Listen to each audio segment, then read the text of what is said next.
Music oasis में आपका स्वागत है। यह ओएसिस मोमेंट की एक अनोखी पहल है। अगर आपको अर्थपूर्ण संगीत पसंद है तो आप सही जगह पर हैं। यहाँ बात ट्रेनिंग, तकनीक या परफॉर्मेंस की नहीं है। यहाँ हम सीखते हैं गहराई से सुनना। शोर भरी दुनिया में म्यूजिक ओएसिस एक शांत ठहराव है। यहाँ गाने सिर्फ सुने नहीं जाते, समझे और महसूस भी किए जाते हैं। हम संगीत के भीतर छुपी कविता, भावना और विचारों पर बात करते हैं। यहाँ मार्गदर्शक कोई कलाकार नहीं, बल्कि एक सजग श्रोता है। कुछ ही मिनटों में हम चाहेंगे कि संगीत सिर्फ अच्छा न लगे, बल्कि आपके भीतर कुछ बदल दे। म्यूजिक ओएसिस, संगीत जो प्रेरित करे, सुनना जो रूपांतरित करे।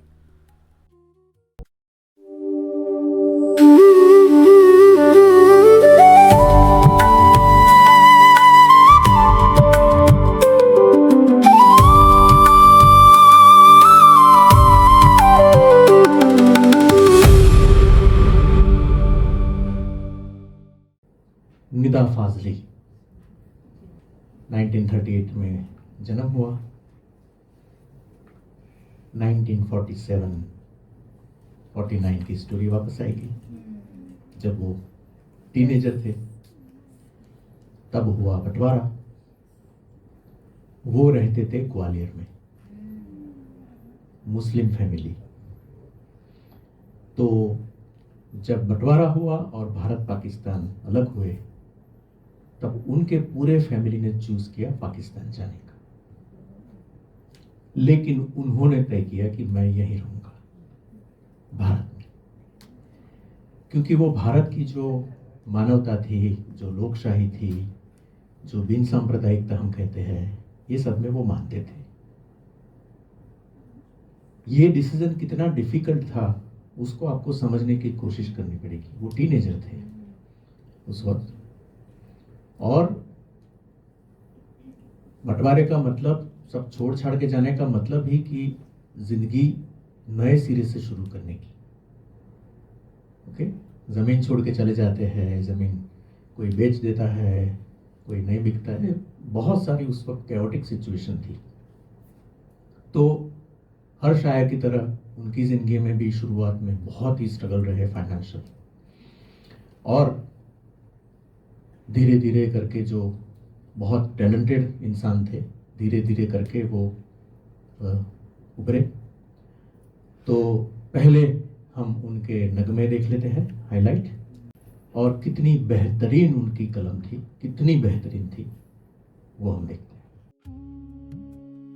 दुनिया में शायर तो बहुत हुए जिन्होंने चांद, तारों और महबूब की जुल्फों पर बात की, लेकिन जो इंसान के भीतर छिपे इंसान को ढूंढ लाए वही सच्चा फनकार कहलाता है। म्यूजिक ओएसिस के इस पावन सफर में आज हम अपना सर झुकाते हैं अदब और सिनेमा के उस सूफी चिराग के आगे जिन्होंने शब्दों को सबसे सरल लिबास पहनाकर सबसे गहरी बात कह दी। The poet of humanism and quite depth, यानी इंसानियत और खामोश गहराई के जादूगर निदा फाजली साहब। उनका ये मशहूर जुमला हमेशा के लिए अमर है, मैं आम इंसान के बारे में लिखता हूँ क्योंकि मैं खुद एक आम इंसान हूँ। 12 अक्टूबर 1938 को जन्मे निदा साहब ने 8 फरवरी 2016 को इस दुनिया से विदा ली। 77 वर्षों के इस गरिमामयी जीवन में उन्होंने पूरे 50 से ज्यादा साल, जी हाँ, सन 1960 के दशक से लेकर साल 2016 तक, आधी सदी से भी अधिक समय तक शब्दों के जरिए इंसानी दिलों को जोड़ने का काम किया। निदा साहब की परवरिश एक गहरे साहित्यिक माहौल में हुई थी, जहां बचपन से ही उन्होंने शेरो शायरी की रूह को समझा, लेकिन कला की दुनिया में वे पूरी तरह से एक स्वशिक्षित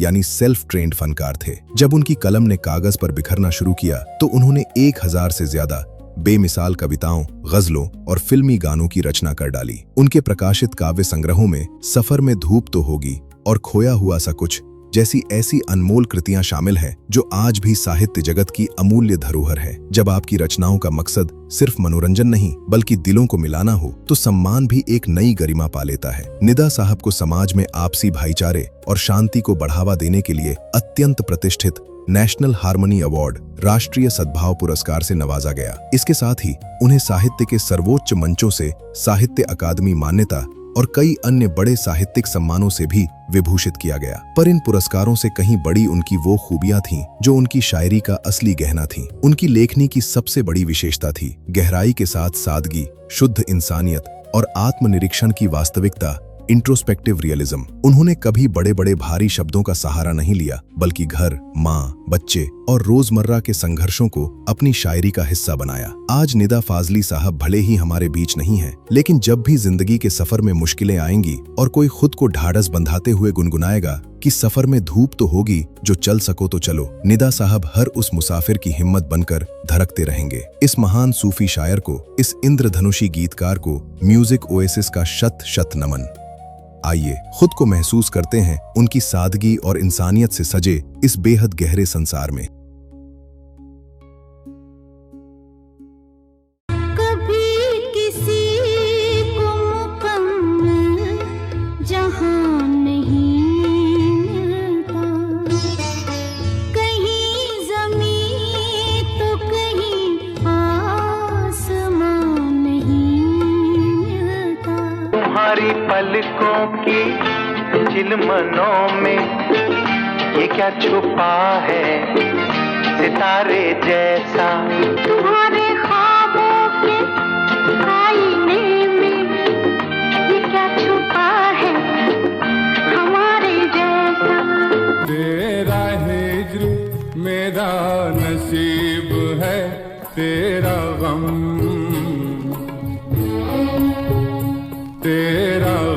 ही मेरी हयात है।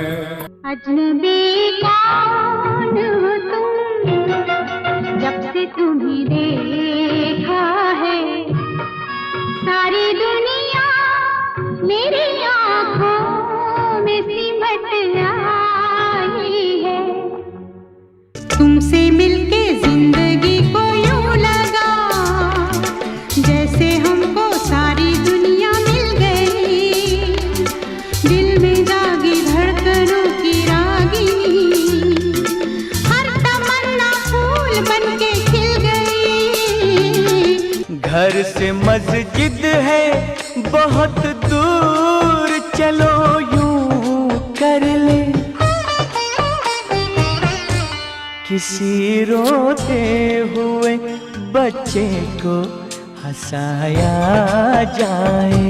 चुप तुम रहो, चुप हम रहे, चुप तुम रहो, चुप हम रहे। खामोशी को खामोशी से जिंदगी को जिंदगी से बात करने दो। होश वालों को खबर क्या बेखुदी क्या चीज़ है। होश वालों को खबर क्या बेखुदी क्या चीज़ है। आ भी जा ऐ सुबह भी जा, रात को कर विदा दिल रुबा भी जा।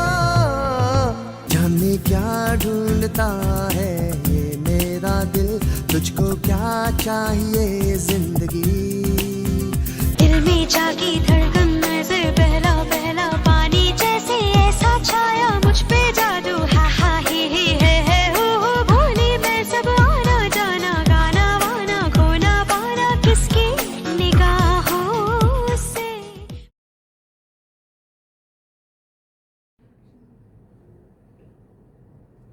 पूरा परिवार पाकिस्तान चला गया, अकेले रह गए।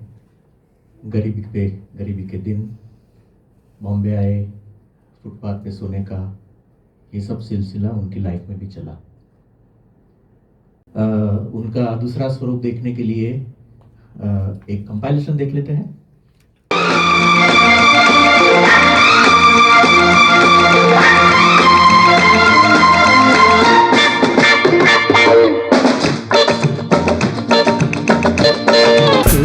इस तरह से मेरी जिंदगी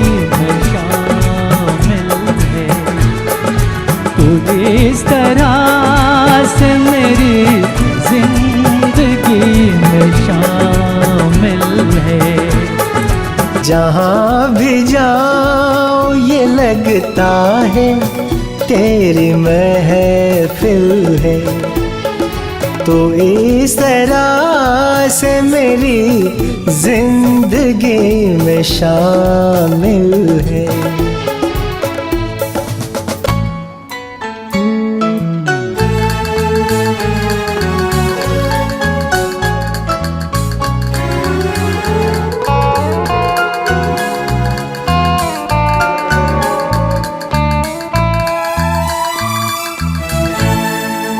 ये आसमान, ये बादल, ये रास्ते, ये हवा। ये आसमान, ये बादल, ये रास्ते, ये हवा। हर एक चीज है अपनी जगह ठिकाने से। कई दिनों से शिकायत नहीं ज़माने से। ये जिंदगी है सफर, तो सफर की मंजिल है। जहाँ भी जाऊँ ये लगता है तेरी महफिल है। तू इस तरह से मेरी जिंदगी में शामिल है।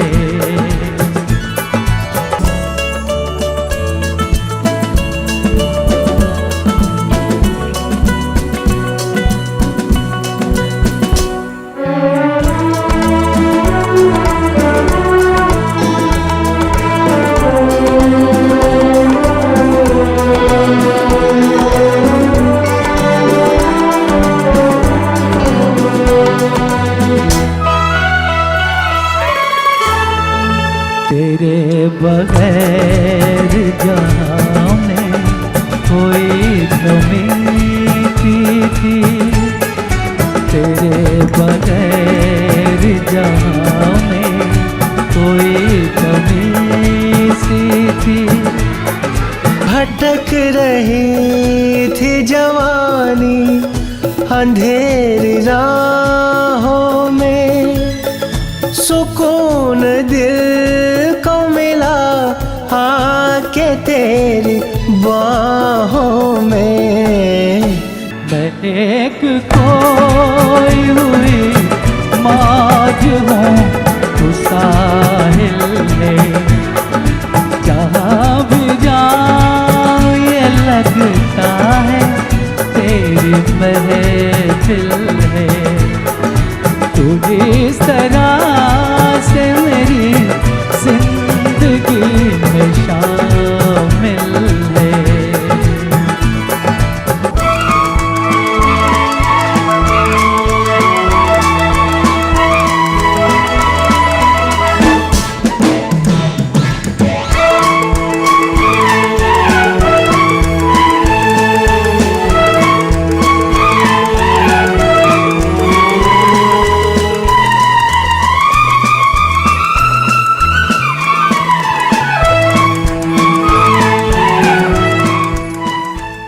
तो इस तरह से मेरी ज़िंदगी में शामिल है।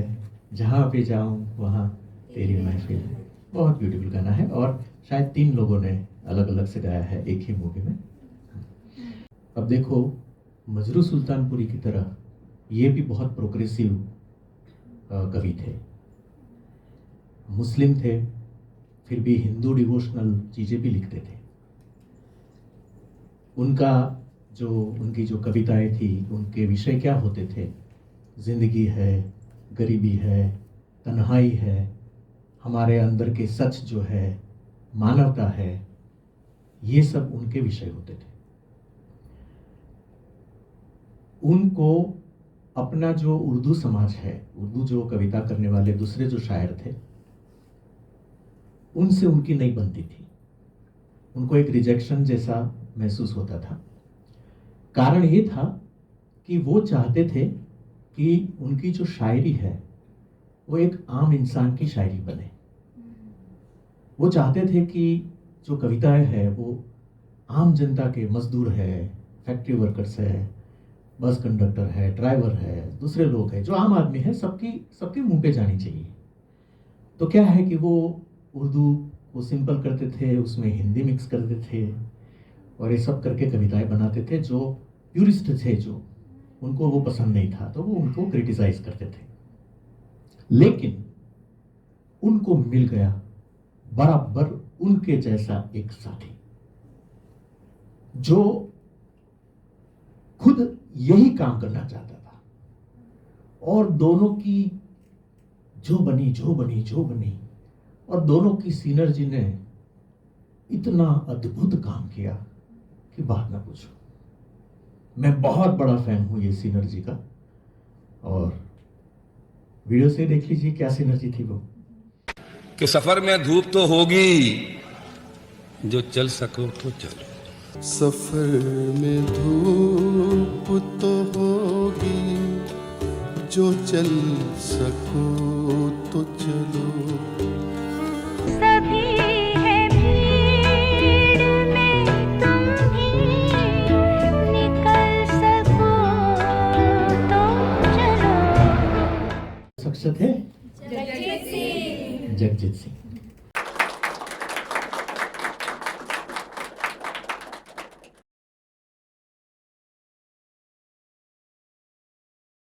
तो दोस्तों, आइए म्यूजिक ओएसिस की इस ग्रेटिट्यूड श्रृंखला में खूबसूरती से प्रेरित करने वाले संगीत में डूब जाएं। हम इस श्रृंखला के अगले एपिसोड को देखने के लिए आपको तहे दिल से आमंत्रित करते हैं। हम उन लोगों को बधाई देते हैं जो अभी तक स्क्रॉल और स्वाइप के शिकार नहीं हुए हैं। ये संगीत आपके भीतर कुछ तभी बदलेगा जब आप इसे शांति से, गहराई से और पूरी ईमानदारी से देखेंगे और सुनेंगे। इसके हर एक शब्द को, हर एक सुर को और उस हर एक कतरे को जो इस शायरी और संगीत की रूह में समाया हुआ है। So over to next episode.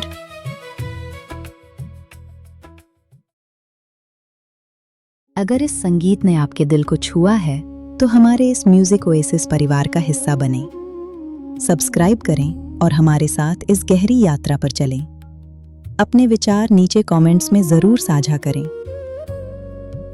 क्योंकि आपकी सोच ही हमारे इस संगीत को पूरा करती है। चलिए मिलकर सुनते हैं और मिलकर बदलते हैं।